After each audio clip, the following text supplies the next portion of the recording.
WBZ TV4, Jack Williams, Liz Walker, Bob Lobel, Bruce Schwegler, and Joyce Cole-Haywick. This is Eyewitness News, Nightcast. Good evening. Here's what's happening tonight. The calendar still may say it's fall, but it's winter's wrath that has sent temperatures tumbling and blanketed several states with snow. And it's all headed this way as the mercury already has taken a dive and snow squalls have hit many parts of the area. Meanwhile, much of the Midwest was paralyzed by a blizzard that dumped up to 3 feet of snow in some places. The day was spent digging out while many highways were closed and students got an extended Thanksgiving break. 6-foot drifts were reported in parts of Wisconsin, and record lows were posted from Texas to North Dakota and Montana. High wind gusts pushed the water levels at Lake Erie's eastern shore to record levels today. Flooding forced evacuations of beach communities near Buffalo, New York. And that city's temperature dropped from 56 at midday to 26 at noon. Meteorologist Bruce Schwegler is in the weather office now tracking the winter blast as it heads for us. Bruce? Blast is apropos. The winds are 25 miles per hour, gusting to 40 and 45 miles per hour across the region. These are average wind speeds. You put those together with our current temperature of 32, and you have a wind chill here in Boston of 7. It's below 0 in portions of western New England on through New York State, and it's going to continue going down tonight.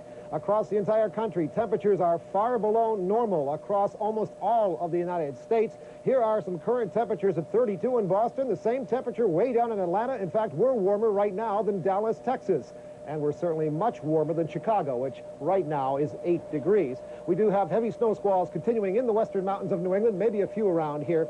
I'll have the complete weather forecast in a little while. See you then. Jack and Liz. Okay, Bruce, thank you very much. And trouble of a different sort tonight. Police are telling us that a tanker truck accident on Route 128 north of Peabody at this hour is causing some problems. Details so far are few, but we know that there has been an explosion and there are massive flames. An Eyewitness News crew is on its way to the Peabody area. We'll bring you details just as soon as they arrive on the scene. Liz? On the political front tonight, Joseph P. Kennedy II is on the verge of making a bid for Congress. The son of the late Robert Kennedy spent the day spreading the word to Massachusetts politicians that he will seek the 8th district seat of the retiring House Speaker Tip O'Neill. Eyewitness Newsman Dan Ray joins us live now at the State House, which, by the way, is located in the 8th district, with more on today's developments. Dan? Jack and Liz from Massachusetts Political Reporters. Christmas came early today. The hottest congressional race in the nation, maybe certainly the hottest congressional race in New England, became even hotter. Joe Kennedy wants Tip O'Neill's old seat. Joe Kennedy spent the day on the telephone telling political insiders what many had suspected for about a week. In late November, Kennedy reportedly made himself available as lieutenant gubernatorial candidate to Governor Michael Dukakis. The word at the State House, Dukakis said no thanks. So today, this is what Joe Kennedy told Democratic Party leaders like House Speaker George Kavarian. Joe Kennedy called me and told me that he was making a courtesy call, and I appreciated it, and told me that he had made a decision to run for Congress. In January of this year, Joe Kennedy was quoted in the Boston Globe as saying he was not interested in elective politics. The Globe quoted Kennedy as saying, "Every time I get near government, it strikes me that it just doesn't work. I hate things that don't work," unquote. During the summer, Senator Edward Kennedy's son, Teddy Jr., flirted with a run in the 8th, but in the end backed off.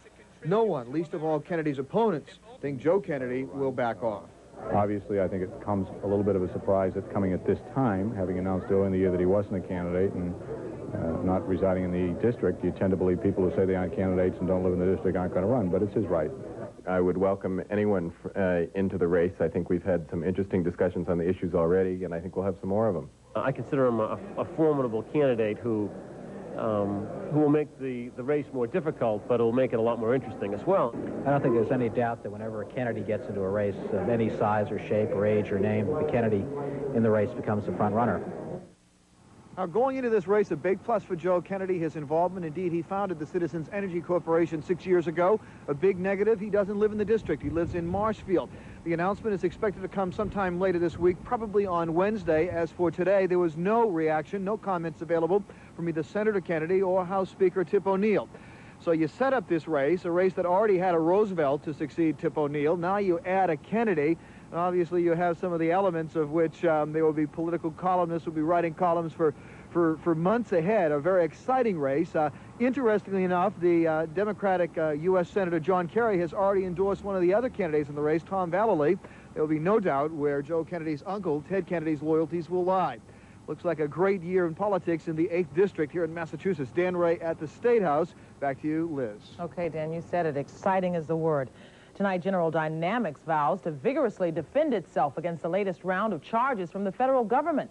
A federal indictment accuses the giant defense contractor and 4 individuals with defrauding the government of millions of dollars by charging losses from the ill Sergeant York anti-aircraft weapon to other defense contracts. One of those accused is NASA Administrator James Beggs, a former General Dynamics executive. Mr. Beggs, I think, faces no choice. As someone who believes in the space program, and I know that he does, he must leave NASA, or the program is going to be jeopardized. From Washington, Beggs released a statement saying, quote, "I am innocent of any criminal wrongdoing." General Dynamics contends the issue should be settled in a civil court. Jack. And in world news tonight, Soviet dissident Yelena Bonner is out of the Soviet Union for the first time in 6 years. In Italy, Bonner was met by her son and son-in-law from Newton today. Bonner won permission to leave the closed city of Gorky to receive medical treatment, but she is under strict orders not to speak to journalists, a restriction she seems determined to keep. I am very happy. Though she spoke few words, Bonner did say her husband, Andrei Sakharov, was in poor health. After Bonner receives treatment for glaucoma in Italy, she will come to Boston for heart surgery. In the Philippines, General Fabian Veer is back on the job tonight after he and 25 other military defendants were cleared of charges in connection with the assassination of Benigno Aquino. The opposition leader was gunned down on August the 21st, 1983, when he returned from self-imposed exile in Newton, Massachusetts. More than 100 demonstrators protested today outside of the courthouse where a civilian tribunal returned its verdict. Aquino's wife, Corey, says she's not surprised that a close associate of President Marcos, Veer, was cleared of all of those charges.